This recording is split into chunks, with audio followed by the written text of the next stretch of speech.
Press में मेरे प्यारे भाइयों, बहनों और बच्चों, आज माता कलीसिया प्रभु यीशु के स्वर्गारोहण का पर्व मनाती है। स्वर्गारोहण प्रभु यीशु के जीवन में एक निर्णायक मोड़ है। प्रभु यीशु अपने मिशन कार्य के समाप्ति स्वर्गारोहण के साथ करते हैं, अर्थात प्रभु यीशु आदि अनादि काल से पिता ईश्वर तथा पवित्र आत्मा के साथ स्वर्ग राज्य में विराजमान थे। वे 2020 वर्ष पहले शरीरधारी बनकर इस संसार में आने का निर्णय लेते हैं, अपने मिशन कार्य करते हैं और मिशन कार्य के अंत में उनका क्रूसीकरण, तीसरे दिन पुनरुत्थान और 40 दिनों तक अपने शिष्यों को, प्रेरितों को और लोगों को दर्शन देने के बाद वे बहुत लोगों के देखते देखते स्वर्ग में आरोहित किए जाते हैं। यह उनके मिशन कार्य का निर्णायक मोड़ है, जहां वे अपना मिशन कार्य पूर्ण रूप से करके स्वर्ग में आरोहित किए जाते हैं। प्रभु यीशु का मिशन कार्य यहीं समाप्त नहीं होता है। वो दूसरे सहायक को भेजने की प्रतिज्ञा पहले ही कर चुके होते हैं। वे अपने शिष्यों को कहते हैं, तुम्हारा जी घबराए नहीं, ईश्वर में विश्वास रखो और मुझ में भी विश्वास रखो। मेरे पिता के यहाँ बहुत से निवास स्थान हैं। यदि ऐसा नहीं होता तो मैं आपको पहले से ही बता दिया होता। मैं जाकर तुम्हारे लिए एक एक निवास स्थान तैयार करने के बाद मैं फिर आऊंगा, ताकि तुम लोग मेरे साथ हो, जहां मैं हूं तुम भी मेरे साथ रहो। प्रभु यीशु स्वर्ग में आरोहित किए गए हैं। प्रभु यीशु वहां पिता परमेश्वर के दाहिने विराजमान है, सिंहासन में विराजमान है।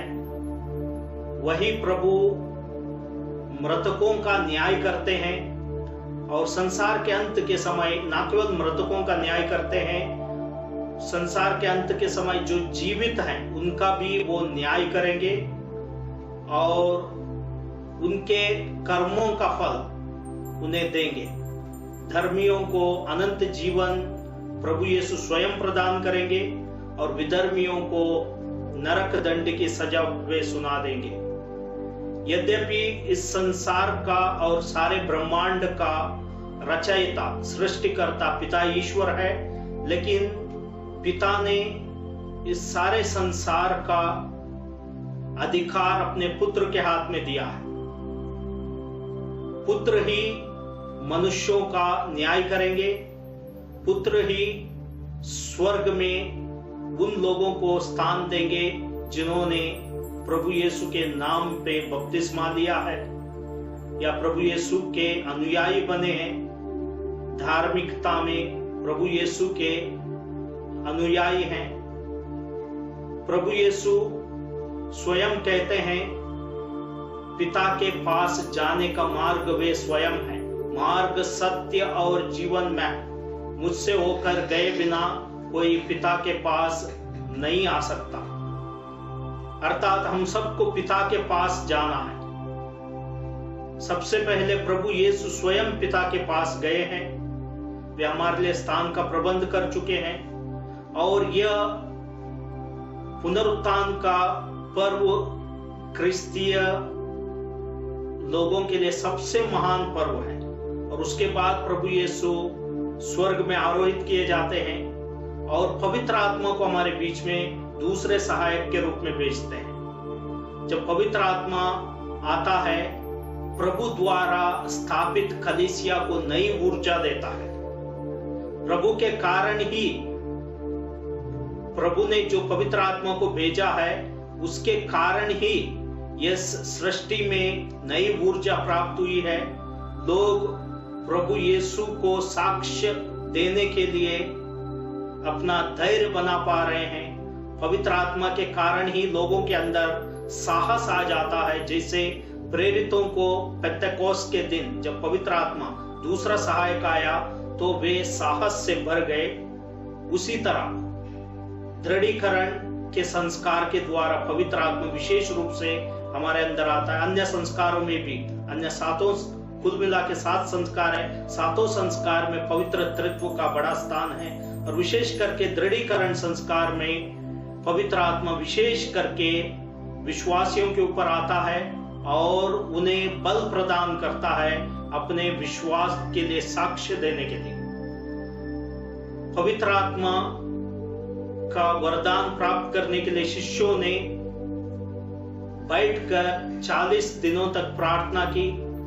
प्रभु यीशु के पुनरुत्थान के बाद और 9 दिन बैठकर वे बहुत ध्यान मग्न में रहे।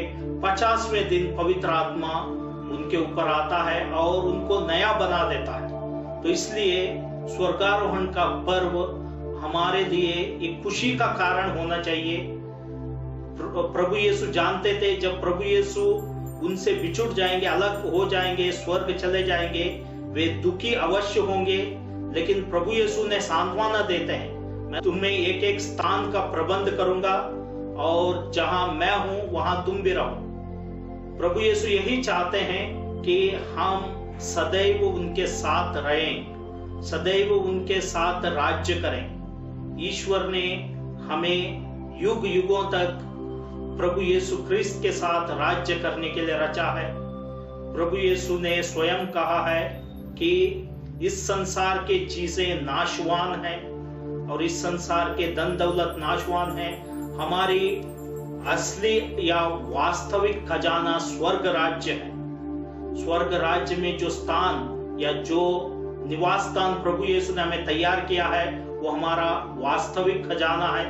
संत पौलुस भी कहते हैं कि वे प्रभु को अर्पित किए जा रहे हैं और उनके चले जाने का समय आ गया है और वे अपनी लड़ाई लड़ चुके हैं, अपना दौड़ पूरी कर चुके हैं और आगे कहते हैं कि उनके लिए एक चिर नवीन मुकुट ईश्वर ने तैयार किया है। अर्थात प्रभु यीशु के स्वर्ग में जाना हमारे लिए खुशी का कारण है, क्योंकि हमें भी उसी स्वर्ग में प्रवेश करना है जहां हम पवित्र तृत्व का दर्शन करेंगे, पवित्र तृत्व के साथ रहेंगे और पवित्र तृत्व के आनंद में हम सम्मिलित होंगे। यह पर्व हमारे लिए खुशी का कारण इसलिए भी है क्योंकि यह पर्व हमें इस संसार के दुखों से, कष्टों से और हर प्रकार के विपत्तियों से उठकर सोचने के लिए हमें एक संकेत देता है। कोई भी इस दुख के सागर में, इस संसार रूपी दुख के सागर में ना खो जाए, इसलिए प्रभु यीशु के पुनरुत्थान का पर्व विशेष करके उनके स्वर्ग में आरोहण किए जाने का ये जो पर्व है हमें याद दिलाता है कि इस संसार के दुख संकट सीमित हैं, कुछ समय के लिए हैं, उसके बाद हमें प्रभु के पास जाना है, प्रभु के साथ रहना है और प्रभु के साथ राज्य करना है। संत अगस्तिन कहते हैं कि प्रभु यीशु के स्वर्गारोहण का पर्व हमें आनंद का कारण बनता है। हमें दुख संताप संकट में रहते समय हमें याद दिलाता है कि हमें प्रभु जैसे पुनर्जीवित होना है, प्रभु जैसे महिमान्वित होना है, प्रभु जैसे स्वर्ग में आरोहित होना है। इसीलिए इसी उद्देश्य के कारण ईश्वर ने हमें इस संसार में रचा है। और पुनरुत्थान का पर्व हमें दूसरे सहायक हमारे जीवन में लाने के लिए मदद करता है। जब तक दूसरा सहायक यानी पवित्र आत्मा हमारे ऊपर नहीं आता है, हम नए नहीं बनते हैं, हमारे अंदर वो जो ऊर्जा, तेज, क्रिस्तीय तेज नहीं रहता है, हम अधमरे रहते हैं। जब पवित्र आत्मा हमारे ऊपर आता है, हमारे अंदर वो साहस आ जाता है कि हम अपना रक्त बहाकर भी प्रभु यीशु को साक्ष्य दे सके। बहुत सारे लोगों ने, जिन्होंने कोई बड़ी शिक्षा हासिल नहीं की है, वे प्रभु पर विश्वास करते हैं, पवित्र आत्मा उनके जीवन में है, उन्होंने मुस्कुराते हुए प्रभु यीशु के लिए साक्ष्य दिया।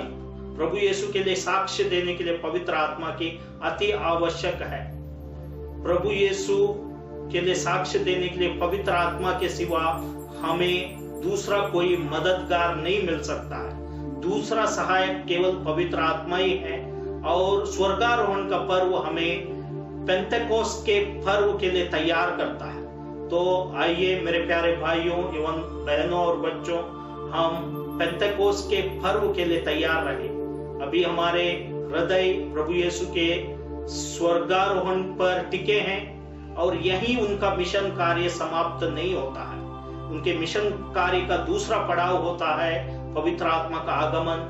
हम उसके लिए योग्य तैयारी करें। सभी जीवन में सफल होना चाहते हैं और बहुत खुशियां हासिल करना चाहते हैं। जीवन में सफलता के लिए हम बहुत पढ़ाई करते हैं।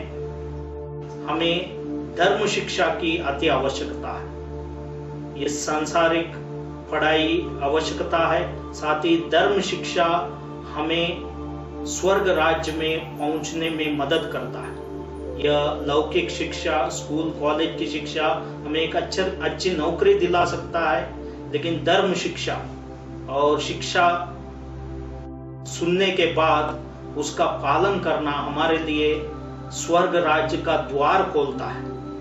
हम सभी खुश होना चाहते हैं, अच्छे अच्छे कपड़े पहनना चाहते हैं, अच्छे अच्छे भोजन खाना पसंद करते हैं, लेकिन स्वर्ग राज्य की जो महिमा है, खुशी है, जो अच्छे अच्छे तथा महंगे कपड़ों से भी बहुत वांछनीय है और साथ ही साथ बहुत ही जायकेदार भोजन से भी हमें जो जरूरी है उससे अधिक पौष्टिकता ये स्वर्ग राज्य हमें प्रदान करता है। संत अगस्तीन कहते हैं कि हे ईश्वर, तूने हमें अपने लिए रचा है। हमारे हृदय बेचैन है जब तक वे तुम्हें चैन नहीं लेते हैं, यानी हमारी खुशियां स्वर्ग राज्य में टिकी हैं।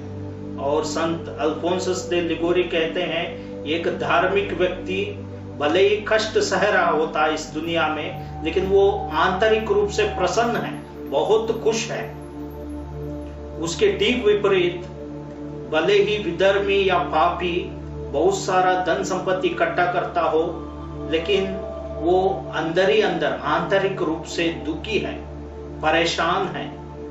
भले ही उसके पास बहुत सारे चीजें हैं, लौकिक चीजें हैं, लेकिन वो अंदर ही अंदर परेशान है। लेकिन एक धार्मिक व्यक्ति भले ही कष्ट सह रहा हो, लेकिन वो आंतरिक रूप से प्रसन्न है। यानी स्वर्ग राज्य की खुशी की एक झलक अच्छे लोगों को इस दुनिया में मिल जाती है।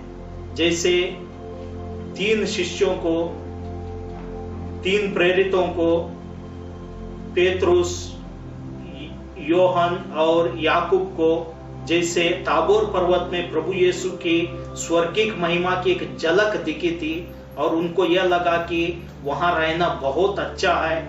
तो उसी तरह जब हमको एक स्वर्ग की झलक दिखेगी तो हमें लगेगा कि प्रभु यीशु के शिष्य बने रहना बहुत अच्छा है। और इसकी संपूर्ण स्वर्ग राज्य का संपूर्ण अनुभव हमें तभी मिल सकता है जब हम स्वर्ग राज्य में स्वयं प्रवेश करेंगे। इसलिए प्यारे बच्चों, हम अच्छे बच्चे बनेंगे और स्वर्ग राज्य की शिक्षा सुनेंगे। बाइबल में है स्वर्ग राज्य की शिक्षा और कैटेकिज्म के किताबों में हमें मिलती है स्वर्ग राज्य की शिक्षा। उसे सुनेंगे और उसका पालन करेंगे, तभी हम प्रभु यीशु के साथ स्वर्ग राज्य में प्रवेश करने के लिए योग्य माने जाएंगे। आमीन।